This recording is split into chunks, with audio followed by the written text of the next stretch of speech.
Hi, welcome to the School Run. I'm Jane. And I'm Liv. And we are going to share with you the best conversations we have on our school run. We will invite guests and debate topics that affect and resonate with every generation. We all remember our own school run, so maybe have a think about yours. What do you remember? Hello and welcome to another episode of the School Run. Isn't it the biggest privilege for me and my daughter? She's now 17 years old. She was 15 when we started this podcast. We had a very long journey to school, an hour and a half there, an hour and a half back. That's all ended now because she's at college just a mile away, but we're still continuing with our School Run podcast chats and debates. We bring along guests to chat about their lives, how they've pivoted through their careers, who they are, their wisdom, and our sole goal is to help people out there, the people that listen to us, give them some perspective, a different way of thinking of things, and our reviews and the comments and the DMs keep flowing in week after week. Truly, it's a privilege, so thank you for joining us.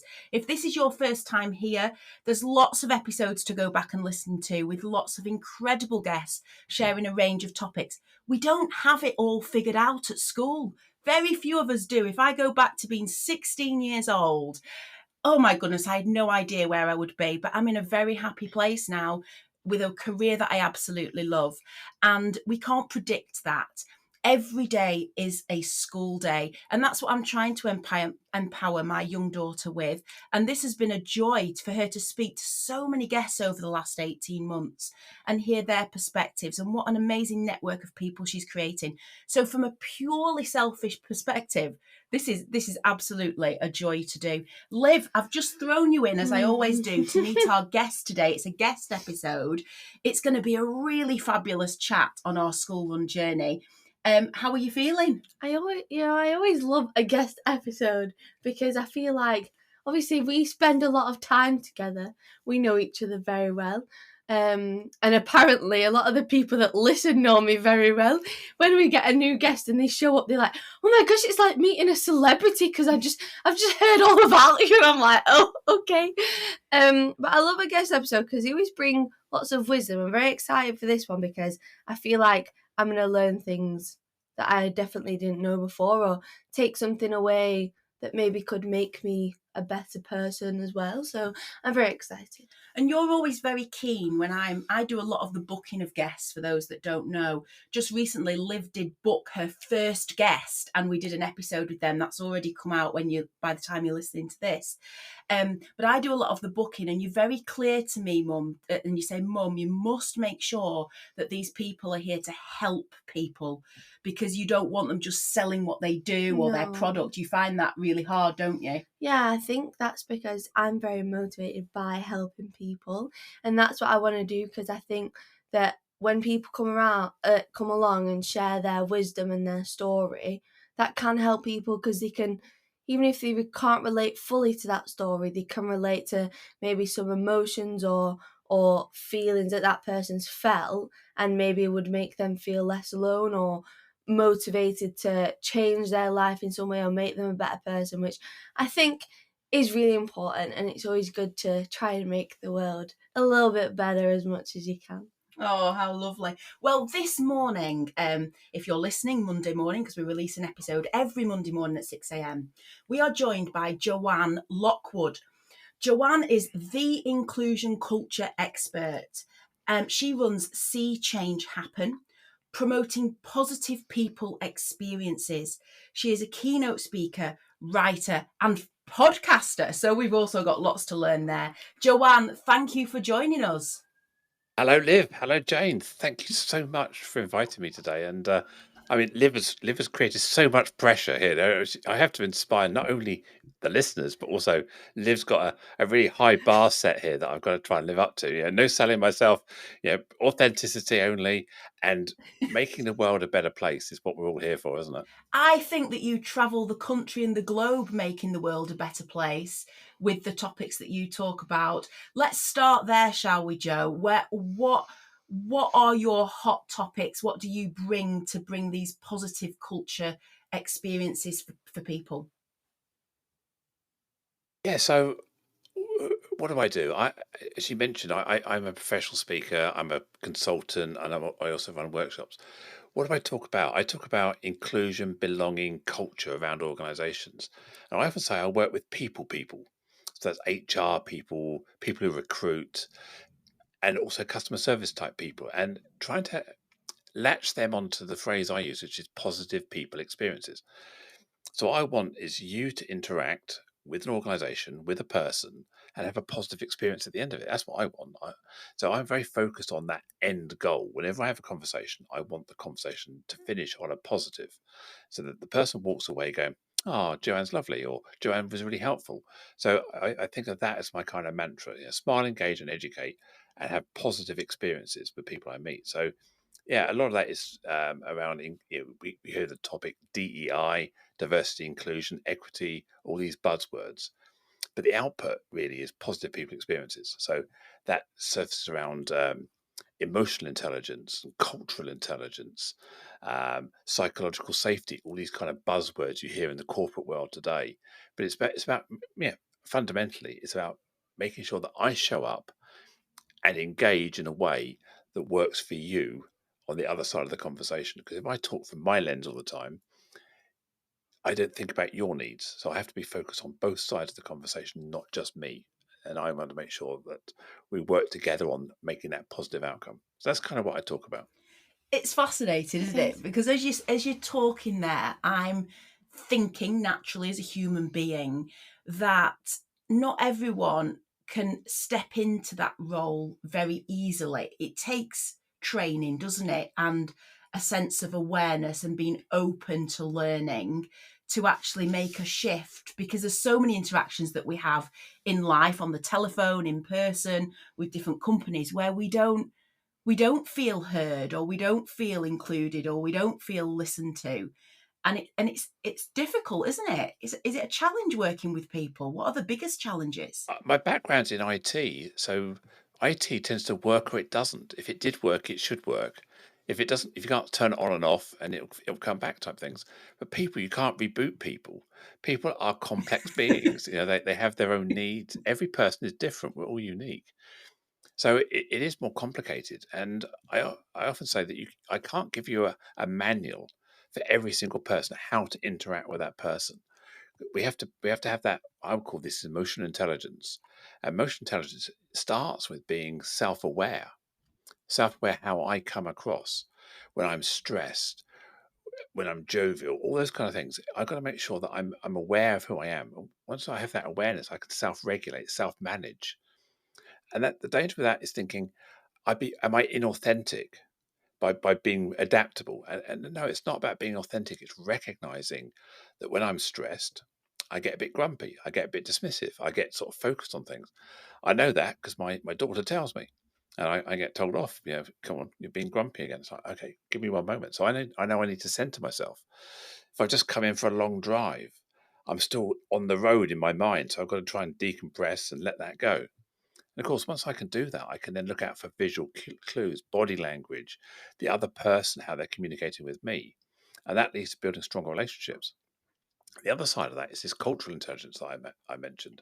And that's about understanding people's backgrounds, lived experience, not just faith, race, ethnicity, but also things like the culture of LGBTQ, the culture of menopause, the culture of young people, the culture, because our language and what matters to me, what matters to you are different.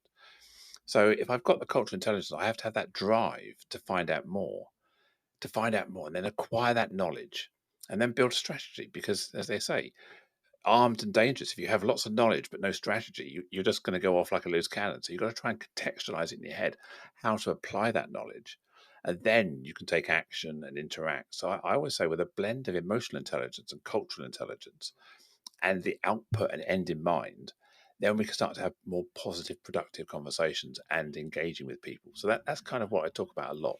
It's so interesting. Like, I'm sat here thinking, you always tell me I have quite good emotional intelligence, which I feel like as a person I am quite able to, maybe because I do like helping people, to really try and show them empathy and really try and understand where they're coming from and feeling heard. Or maybe it's because maybe I understand what it feels like not to be heard and don't want someone else to feel like that, which is why I try to do it as much as I can.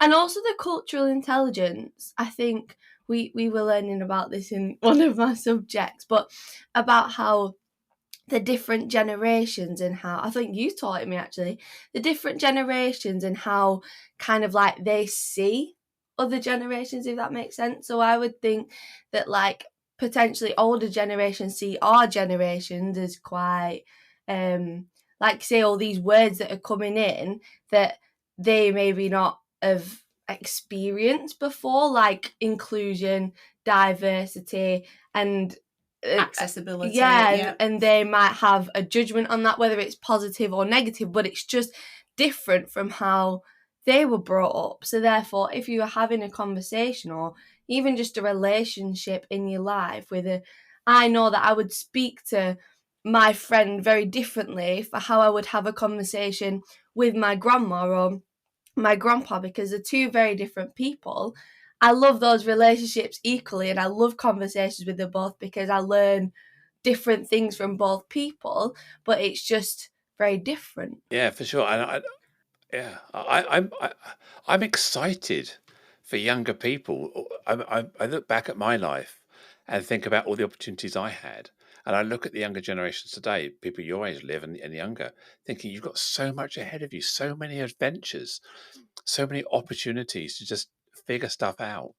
And sometimes I'm quite envious. I think I'd love to go back again and do it all again, but then you think actually, I'd be exhausted. Yeah, I've done it once, and I can't do it again.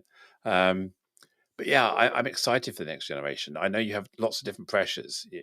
They're always connected. The online trolling, the bullying that can happen, exposing to the mental health challenges that I never had. You know, when I went out the front door to play with my friends, I disappear for the day. No phone, nowhere contacting. I get in, grazed knees, dirty clothes, and my mum would say, "Where have you been all day?" Oh, just around, just the other. Yeah, there was no GPS tracking. They didn't know where I was, and as long as I came back before it got dark and I had my tea, everyone was kind of happy. So yeah, I did some crazy things that my mum and dad never knew that I did, but now you're tracked, you're online. If you don't check in every so often, so it's a different pressure being young, and in some ways I don't envy that. I love the freedom that I had as a young person to be anonymous, to disappear, and to be able to do what I wanted to do. As I say, as long as I came back in one piece, nobody cared. Yeah, I feel like there's benefits and then there's like disadvantages to it. Because like for me, I'm listening to what you did when you were younger, and I was like, yeah, that's what I'd so much prefer to do that than be on my phone all day. Like I'd love to be out, going to the park or wherever I'm going with my friends and not be on my phone. And I think it's different maybe because our generation maybe has got more education, maybe more education on. I think I would say we're more cautious maybe because the amount of education we get in school about I remember the one in primary school where even if someone asks you to, like, they've come to take you home but you don't know them, like, don't get in the car, and a lot of education about I don't know, walking on the street and seeing someone and being cautious and keeping your belongings close to you, and whether you learn that from your teachers or your parents.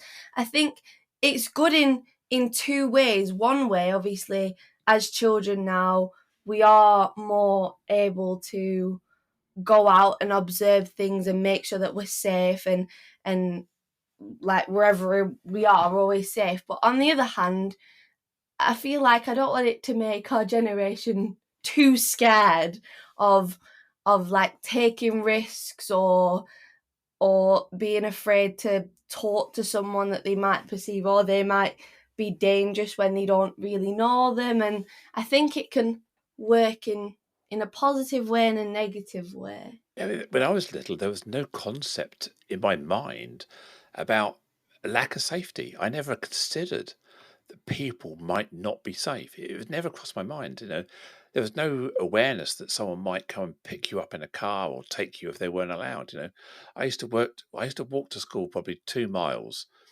from the age of 7 on my own. Well, I say on my own, with my friends, in our street. We'd all go together. We'd all go to the same school. We'd all walk off, wave bye to mum in the morning, and mum would expect us to appear in the evening. And there was no concept of walking 2 miles across major busy roads via the lollipop person who helped us cross the road.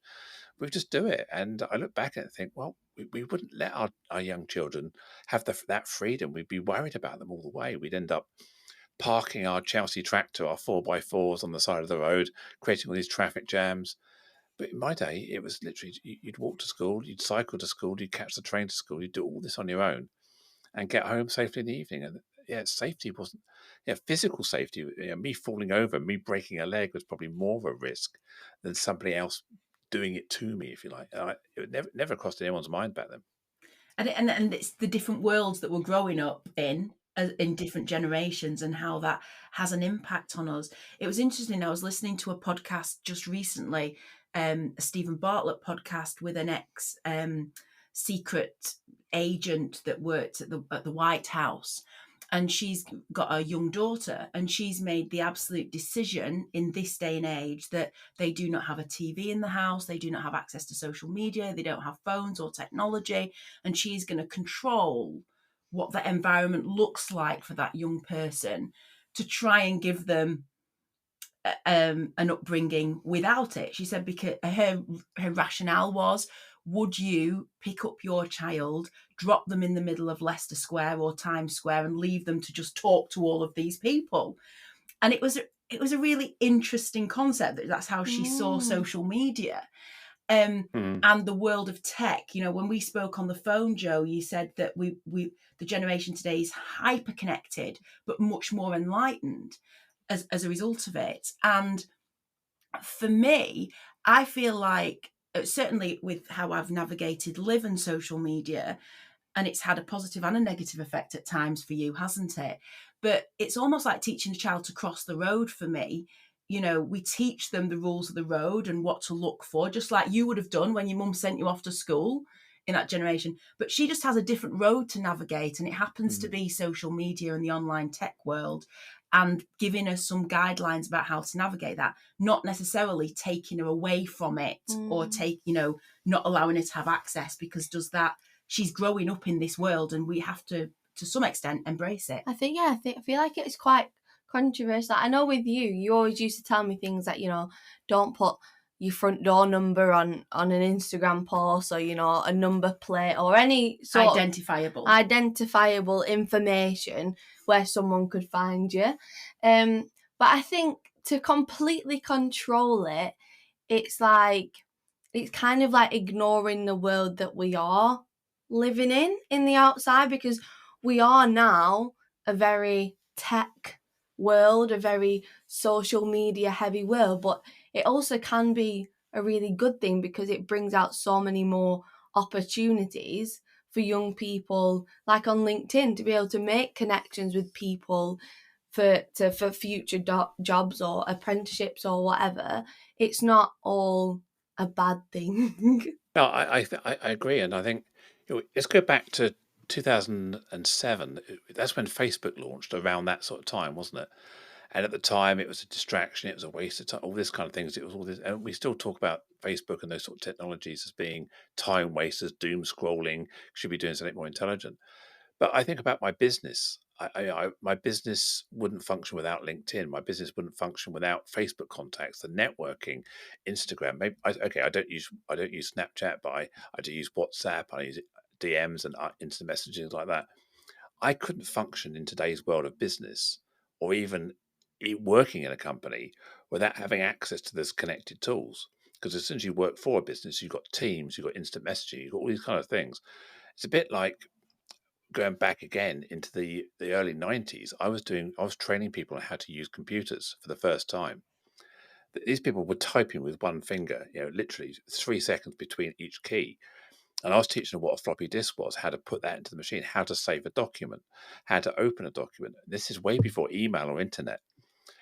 So if we don't have those basic core skills going forward, by the year 2030, by the year 2040, when Liv's going to be right in the middle of a managerial career, hopefully, or whatever your career you choose, these tools are being embedded. So I think you have to learn the safety, as you're saying, Jane. You have to create that context, what to look out for, the disciplines. Otherwise, what we'll do is we'll dump this person in the real world. No, they'll be like a person from outer space coming here and expecting to know what's going on in the world. So we've got to try and create those rules. And I think of it like a bowling lane where you have the side rails that go up. So you can chuck the ball down the lane, but you can bounce off the sides without going down the gully. So we want to create these rails and guidance and support, keep it safe, but don't overprotect. We've got to be cautious about overprotecting. Hi everyone, we hope you're enjoying this episode so far. We're just cutting in to say, if you're enjoying our podcast, please click the follow button on whichever platform you're listening on. And please leave us a review. We'd be so grateful for your support and feedback. Podcasts are free to listen to, but if you are loving our school run chats and debates, please consider buying us a virtual coffee. The link will be in the description of every podcast episode, and it will also be in the bio of our Instagram, which is @theschoolrun_official. And why not give it a follow while you're there, so you can see all the updates and get sneak peeks at upcoming episodes. Thank you so much and happy listening. So, Jo, how did you go into IT? Let's go back to because I'm pretty sure that at age 16, 17, you didn't think I'm going to be a professional speaker, working with companies, helping them with change. 16-year-old Jo, and where you got to in terms of IT, what was that journey like? 16-year-old Jo, well, I look back at that and let me take you back a few years before that. So for one of my birthdays, my mum bought me this. It was a Ladybird book. They were all the rage. Ladybird books. Everybody had Ladybird books when I was little, and it was how to build a transistor radio. This is the book I had, and it involved getting a block of wood with some brass screws, and you were screwing down resistors and transistors and things, and you were literally winding the little coils, and so you're making this on this little block of wood. And for some reason, my mum and my dad thought that was my hobby, electronics. It was kind of something I did with my mum. We went and bought the components together in the local shop, things like this. So somehow electronics became my thing. So when I started looking for my career at the age of 15, 16, rather than apply for college and university, I was applying for the Royal Navy, I applied for the Royal Air Force and a few other defence organisations around apprenticeships in electronics. Cut a long story short, I ended up going into the RAF. So at the age of 16 and a half, I joined the Royal Air Force, had my head shaved and did all this sort of stuff. And by Liv's age, I was running around in combat with a semi-automatic rifle, with a firing blanks and doing exercises. Living in tents and sleeping bags and getting freezing cold and learning about radars and radios. And that's what I was, an avionics technician and apprentice. Cut long story short, it didn't work out. So I went back to Civvy Street and ended up working for a defence contractor. And I found that I was more in tune with the computer test equipment than I was with the actual things I was testing. Being in my very early 20s, I had that hungry brain for knowledge and I was kind of switched on to computing. It kind of clicked in my head. And IBM launched their personal computer back in 1984. A little while later, Apple launched their first Apple Mac, which is this tiny little thing about the size of a shoebox with a really small 5-inch screen. And I was the one, this young kid who was hungry for all this knowledge. And I became the expert very quickly. And so that was how my IT career blossomed. I worked for this defence contractor. I moved on to a life company. And then from there, I went into banking and insurance. I worked for Coutts, the King's Bank, for about 4 or 5 years, running around the world, installing technology and computers and networks and servers in some really glamorous locations. Beverly Hills, Singapore, Hong Kong, Cannes, Vienna, all these wonderful places where Coutts had their offices. Until I got to the late 1990s, where our children were just growing up. And I think our daughter was probably 3 or 4 years old. Our son was 1 or 2. And I remember having phone calls saying, "Oh, we miss you. When are you coming home?" and this kind of things. And it started thinking, "Hang on a minute. I need to be a parent. I need to go home." So I sold that business. Sorry, I didn't sell that business. I exited Coutts. I handed back a middle manager banking salary. I said, no, I'm going to go self-employed. You think about jumping off a cliff edge. This was 1998. I was earning 53,000 a year, and that was a lot of money back then. That was probably the equivalent of 120,000 at least these days. And I've no idea what I could have been earning if I stayed there. I probably have a massive pension and a huge bank account by now. So I handled that in, and there I was working with my accountant and helping him with his IT and small businesses. So I went from doing all these major global things to sort of worrying about someone's server. It wasn't even a server in those days, their PC on their desk in 1998, before real internet connections come in. So I was doing dial-up internet, all this stuff. And that evolved. So I spent, 1998, I had a couple of businesses, 9/11, that tragic incident, for those who are old enough to remember it, where they flew those airplanes into the Twin Towers.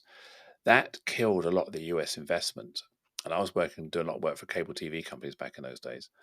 And the cable TV company I was working for basically had all their funding pulled and they went bust. And consequently, I ended up going bust as well because they owed me a lot of money. So I had to start again, and then various iterations. So I joined forces with other people, and I got to my mid-40s and thought, hang on a minute, I've been doing IT now for 20 or 30 years. I'm bored with it. I've had enough. Electronics was a hobby.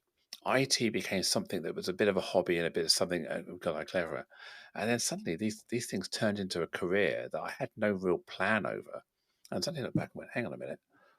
I'm really tired of people moaning at me all the time, because that's what people do. They say, "Why this doesn't work? Why that doesn't work? Okay, this doesn't work." And you spend all this time dealing with people, and eventually I went, "Leave me alone." So yeah, I sold my shares in my IT company back in 2017. So yeah, coming up 7 or 8 years ago, and at the same time, I took the step to gender transition. So I cashed in my shares, bucket of money. What am I going to do now? Oh yeah, there's gender transition and start a new career in public speaking. So that's kind of, it sounds simple, but that's kind of how it happened. But this time I made a strategic decision. I've worked out what I wanted rather than being on this conveyor belt of life. And I often talk about this, you get, if you've ever flown from Gatwick Airport, there's these huge, great travelators to take you into the terminal. And I felt I was just going on these travelators. Every so often you have to get off, get on the next one, get off, get on the next one. You're going and going and going, looking for your gate to leave. And suddenly I thought, hang on a minute, I don't want to go to Malaga. I don't want to go to Malaga. I want to stop. I want to take all my luggage off, hit the stop button and go, right, where do I want to go? And what I realized was where I was going was where I wanted to be. And very rarely do we have the opportunity as people to make those decisions. And I don't say I regret my life. I will never regret my life. I've got fantastic kids and I can't erase them by wishing my life was different. But you get onto this, have all these expectations, you have all these rules, all these things. You get a mortgage, you have family, you get married, all this kind of stuff. And suddenly you're on this conveyor belt. And sometimes you just need to be able to push that button, say stop, get off, and go, right, where do I want to go? And that's what happened in my late 40s. Sold my business, got out of IT, gender transitioned, and I had a vision to make or help people who are trans have a better experience than I had. We did a Channel 4 documentary, Marie, my wife, and I, which was over 3 years. It was called The Making of Me, which broadcast in 2019. So we had a camera crew following us around on and off every 4 to 6 weeks for a day or two here and there. So we got quite used to speaking to camera, being interviewed. And so it was following that through, really. It was from the education I was providing via the documentary became kind of an aspiration for a career. But it was a deliberate choice this time, whereas everything else I'd done previously was more of a bumble into it and then make it work. And that's why I feel kind of aligned now, that kind of one person, one mission, one passion that I never had before. It's an incredible story. It's one of the words that came up in me was how brave. I don't know whether that word would sit with you or not, but to me, listening, it's like how brave to get to 2017 in your 40s and make such huge change. Not everyone has that inside of them, but now you can comfortably say, I am working in flow, I am in flow, I'm absolutely happy with my life, who I am, what I'm doing. And that's the place that we all aim to be at, isn't it? But what could we go back and tell younger Joe now? What would you want to go back and tell younger Joe, or a younger person listening that's perhaps, not found, because you're not going to find naturally who you are at a very, very young age, but what advice would you give them or give your younger self? I think I'd probably say to myself, it's okay. You don't have to have your life mapped out in front of you. I think it's important not to feel that you're constrained at any point. You are allowed to hit that stop button and go, hang on a minute, just give me 5 minutes to think about what I'm doing here. I never really had a plan when I was younger, but the plan was given to me, or a sort of the plan became part of what I was doing because it was just the expectations, the momentum. You have to pay the mortgage, you have to pay the family, you can't get off because you've got commitments. So I would say just know yourself and know that you don't have to do what you're doing. You can stop. You can change your mind. I don't have any regrets. Well, a couple of the regrets I have is ever starting smoking. I wish I'd never started smoking. That is something I wish I hadn't done, and I wish I didn't drink as much as I did throughout my life. Yeah, alcohol. So those are kind of things I wish I had done less of. I wish I'd looked after myself better, my fitness, um, my health, all those kind of things. I wish I cared about those more when I was younger.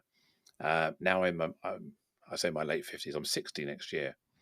Now I'm starting to think about how do I get myself to 75. I see people around me, my mum, people who are slightly older than me. I see how your health and fitness and agility deteriorate slowly, and I think, well, hang on a minute, I've got to start doing something about that now. I should have done something about that when I was 40. I should have invested in a pension or some sort of return earlier in my life. Where I am now, I'm thinking, can I ever retire? Yeah. And I know the pressure on younger people now with owning property and housing and things like this and having to be locked into renting all their lives. But so I wish I'd invested more in myself and in my future rather than being, I'll figure it out later. But having said that, I'm not unhappy figuring it out later either. It was an unconscious decision that I don't regret. I've had a great time.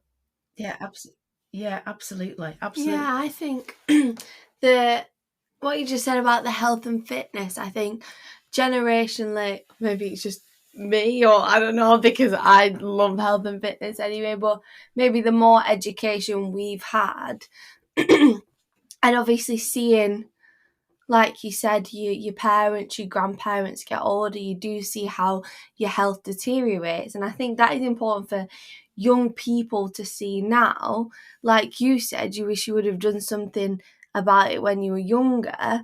So I feel like having wisdom like that for young people, knowing that like we can take care of our health now, so when we get to 75, we are able to still go up the stairs, lift our own shopping and do all those things.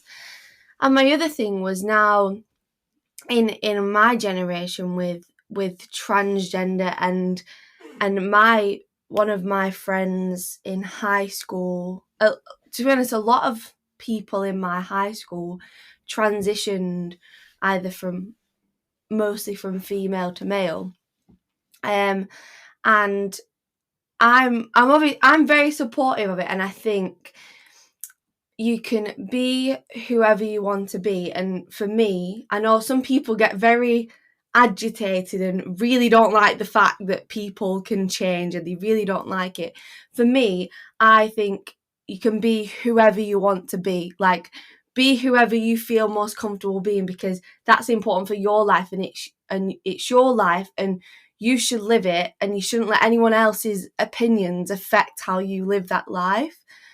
But I think in my generation now, there's been kind of like a border or a line maybe that's been crossed where, and I feel like it ruins it as well for those people who genuinely have struggled with their gender or their sexuality or anything coming out. Those people that have genuinely struggled to come out, I think or what I've seen on social media, or maybe my personal view of what I've seen, is that other people now, it's like forced that people have to call me this. People have to kind of be accepting of who I am, and maybe that's why people have hate towards a group of LGBTQ plus, and I feel like that's unfair for those people who have genuinely struggled or have genuinely wanted to transition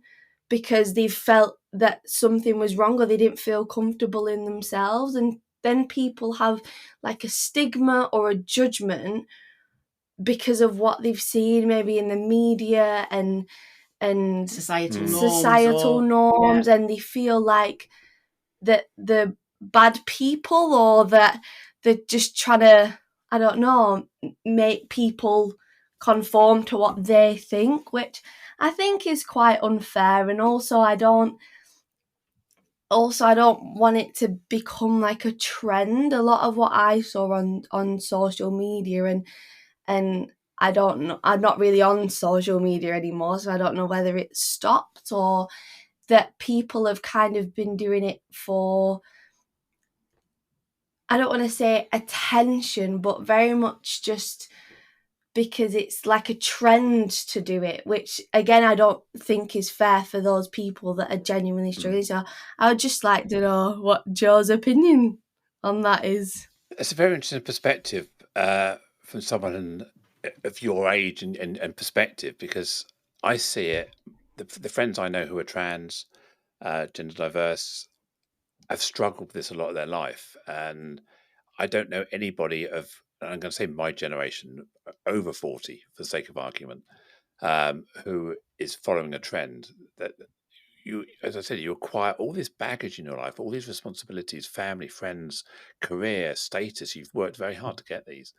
And often when you come out, when you're open about your gender identity, you end up burning a lot of bridges. You don't do this lightly. It has a significant impact on everybody around you.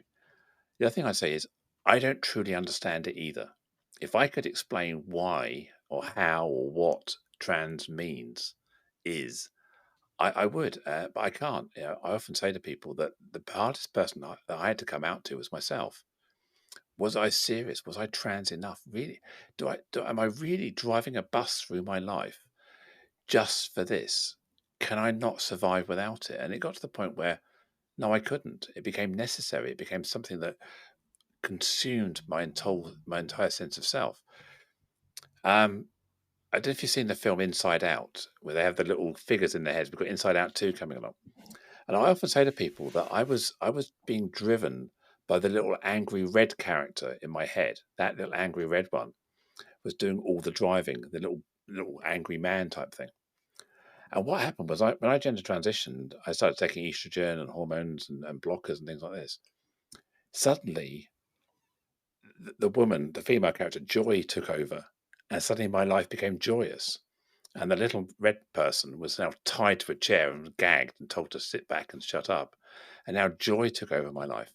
And that's the kind of analogy I often use, that it was that simple. I was driven by the red character, and now I'm driven by joy and what makes me happy. So I can't explain how that happened, why that happened, but I can tell you from this date to this date, the sun came out and my life just became simpler and less complicated. So I don't want, I can't use my lived experience and how I see myself and imprint it on somebody else. I have to say, well, if that's you, that's your story. I'm not here to argue with you. I'm here to go, thank you for sharing your opinion. It does get frustrating where people want to impose their view of the world on somebody else, whatever that view is, whether it's anti-racism, anti-Semitism. We've got conflicts. You look at the world, Middle East, Hamas, Israel, all these kind of things going on in the world.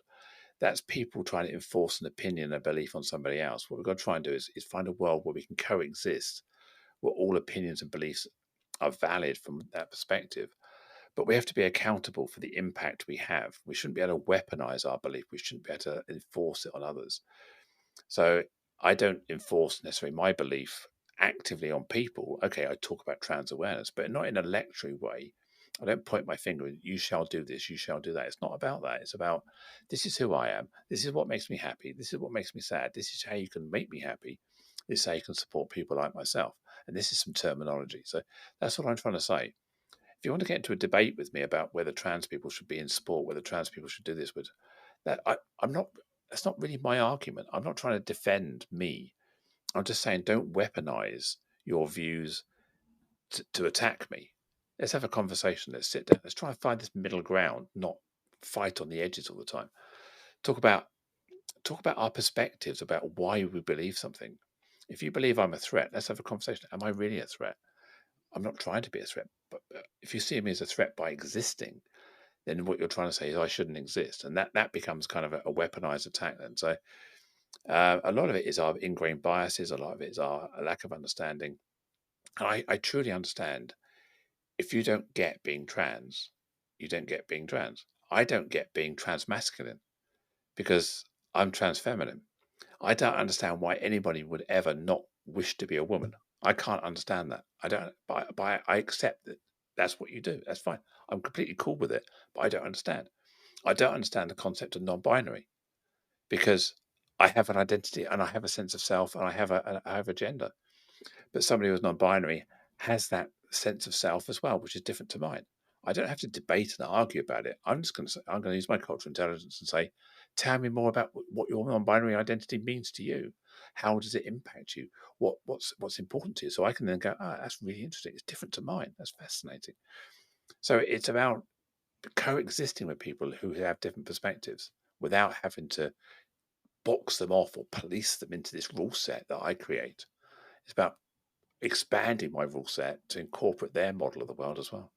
Yeah, and I think it's sad, like in schools now, and they're taking out subjects that are you can debate in, and I think that's really detrimental because I feel like then my generation or people going through then the education system don't understand how to have a conversation in the right way, and a different point of view, and work with someone. Because otherwise then we just become defensive or aggressive or say you're not right, I'm right, when actually, like you said, to be able to have a conversation or even to be able to debate, or not even debate, but just all those skills, is to be able to like listen to someone's how they feel, make them feel heard, make them feel listened, and understand that their opinion and their belief is valid and their perspective is absolutely, they have the right to have that, and whether you agree with it or not, it's then they still have the right, and you have the right to have your opinion, your perspective, and your view on the world. And both of those things are okay. It doesn't mean to say you have to say you're wrong and I'm right, but you're both able to have that. And then you're able to have a conversation, like you said, Joe, about, learning about why they have that opinion or why they have that view. And you might learn something and they might learn something, and then we don't have to live in like a aggressive, way. It's interesting that Liv pulls out that they're removing those forums within or places within school, as she sees it, to be able to share experiences and share points of view. It's almost sad that we're at that. This is the way it is, and education is telling you what to do rather than to explore and to handle those personal skill sets. Yeah, it's about critical thinking. Is it teaching us how to think critically, how to challenge? Start with the why. Why do I think that? Why do I believe that? What am I being told? We're bombarded with social media, aren't we? If you look on Facebook, you scroll, every third post is an advert or a sponsored link these days, and we associate emotions with them: likes, hates, smiles, happy, all this kind of stuff. So we're giving emotions to posts which further embolden us to have that belief. They reinforce our beliefs because people like what we're saying. Oh, you've posted something. Oh, that's lovely. That's beautiful. Yay. Good endorphins, brain chemicals flying around our heads going, they love me. And then you get an angry one. Oh, why are you angry with me? And that negative emotion. So we're being bombarded with all this stuff, the news, everything that's coming through. and often it's very polarized. We're in election season in the UK right now, and the political debates are really polarizing. We have a feudalistic, head-butting political system where you're wrong, I'm right, you're wrong type thing.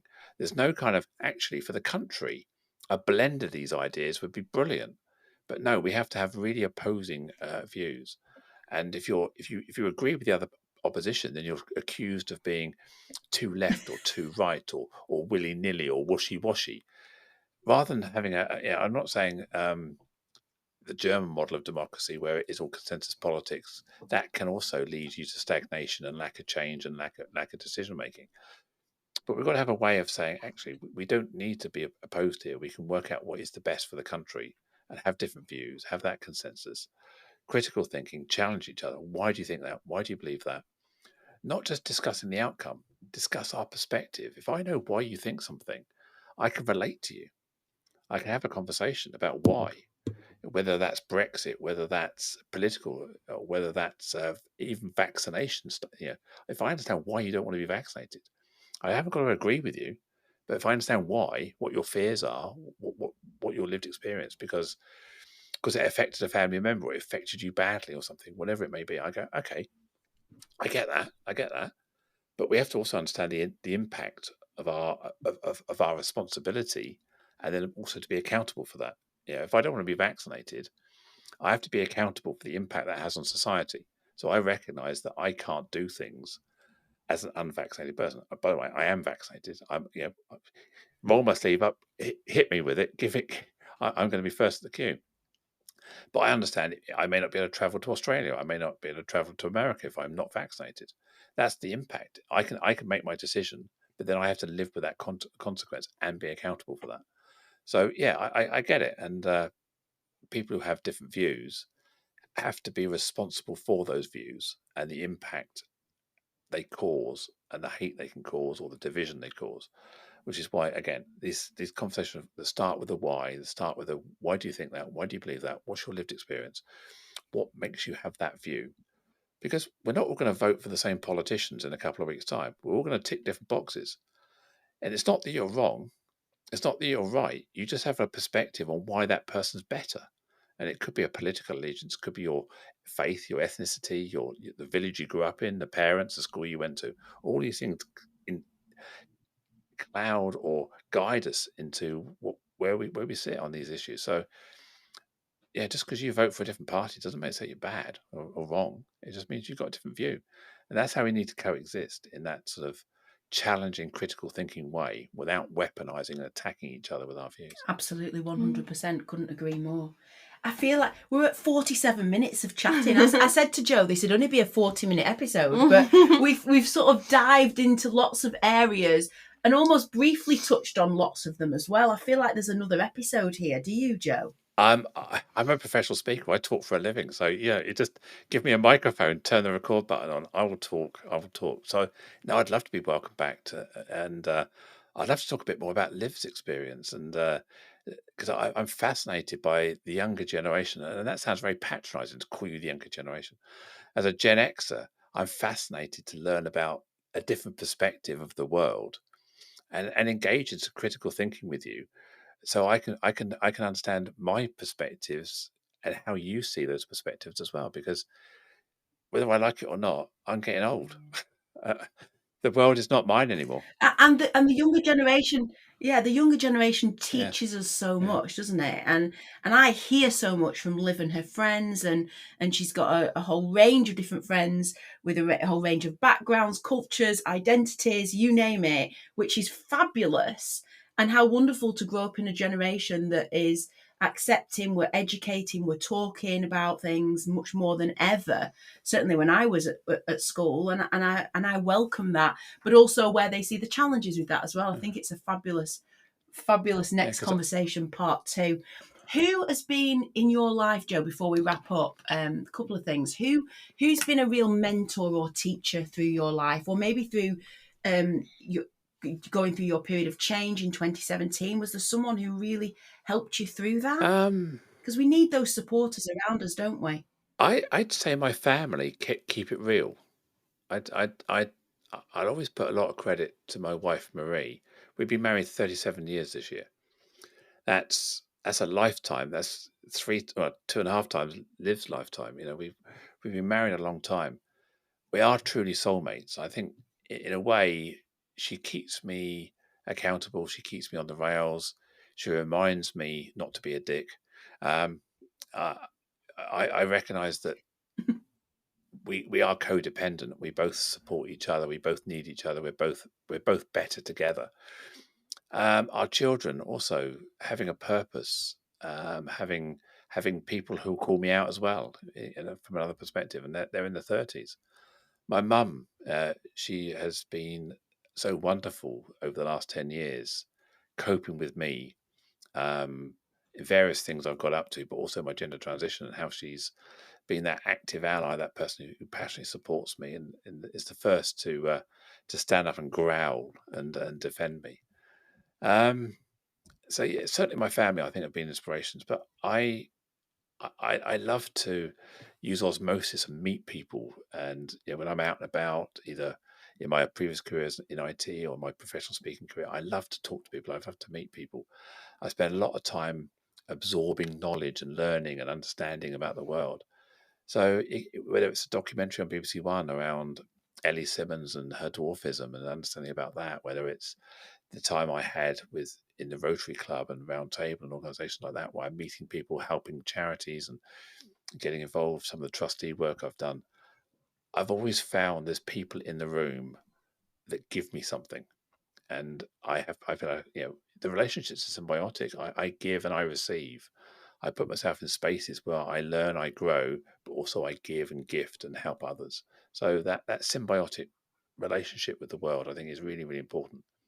And I suppose one of my mantras is give with no expectation of receiving.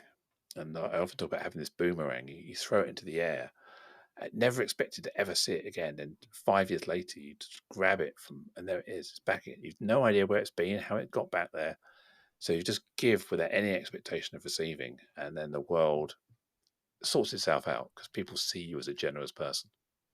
So, Absolutely, 100%. You are so right. It gives back what you're emitting out. You're so right there. How can people listening to this podcast? Joe, will be young people.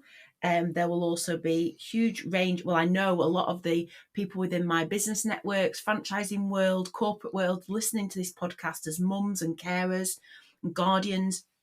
And if they're looking for a speaker to come in and talk about change, culture, all of the things that you deliver on, how can they get in touch with you? Because you are prolific on social media with your IT background, and I know all the things you've got on your website and LinkedIn. How do people get hold of you? yeah, 2024 is the year I've kind of decided I want to be a content creator. So I'm creating lots of content, not just video, but also resources and check sheets and things like that. The easiest thing to do is if you're a Googler, Google or Bing me, whatever you want to do. Joanne Lockwood, Joanne Lockwood, Lockwood. I seem to occupy the first 3 or 4 pages at least. You'll find me there. My website is seechangehappen.co.uk. I've also got my speaker site, which is joannelockwood.co.uk, and LinkedIn. If you're a LinkedIn user, just search for Joanne Lockwood. You'll figure out it's me. And I'm always open to a DM. My website's got an inquiry page. Don't be embarrassed. Just book a half-hour meeting with me. Just go straight in there. I'd love to chat, love to meet. And or if maybe if you or a family member would just like to chat to somebody who's been through gender transition, maybe you're a wife, a partner, a sibling, a child, and you want to talk to myself or my wife, we're always open to a quick DM and a quick bit of chat, and we can signpost you some resources as well. So yeah, whatever it may be. That's really, really generous. Thank you so much. I think that will mean a lot to a lot of people listening. And thank you for joining us. We always finish with a school run memory. Now, obviously, we've talked about your primary school days and walking down the street with your group of friends. Do you want to share a school run memory with of your own, or one with your wonderful children who are now in the 30s? Yeah, we were privileged enough to be able to send our children to private school, and the private school was in an old stately home on a hill, and they operated a traffic light system because it was a single track road to go up to the school. And so the lights went green at the bottom of the hill at a certain time, and then they went red to allow the parents to come back. And I was always late. So what I would do is I would see the light change, and I'd be there in my X5 4x4, and I would tank it up this country lane to see how far I could get before the cars came back. And as soon as the cars started coming back, you then had to park on the side of the road because they had right of way. You let them go by. Then you'd see a gap and you'd nip up and a bit more, nip up a bit more. So I used to screech up there about 30 seconds to the bell ringing and just drop my kids off. But then the other side of that is I was always late picking them up. So I'd have to sit at the bottom waiting for all the cars to come down. And sometimes I'd get to the top and there'd be the deputy headmistress standing outside the school with our two children in their uniforms with this stern, pointy finger going, "You're late again." And our two children sit there going, "Oh, abandon me." So that's my lasting memory of being a bad parent in terms of getting them to school and picking them up again. And our daughter and son often remind me about how my timekeeping has embarrassed them more than once at school. So yeah, that's my school run story. Oh, that's amazing. And thank you for sharing it. It's here forever for your children to listen to and remember how you made them wait and were always late. Thank you for sharing with us, and thank you for coming on the School Run podcast. Thank you, Liv. Thank you, Jane. Pleasure. Thank you so much for listening to another episode of the School Run podcast. We absolutely love doing the podcast. Podcasts are free to listen to, but if you'd like to buy us a virtual coffee, we'd be really, really grateful. You just need to go to www.buymeacoffee.com/the school run. That's buymeacoffee.com/the school run. You can also follow us on Instagram at the school run _official or TikTok with the same name at the school run _official. And we always really appreciate your reviews and feedback. On the platform that you're listening to, you can review our podcast and give us a star rating. We'd love to have your comments and receive your feedback. Thank you so much for being a massive support of our journey.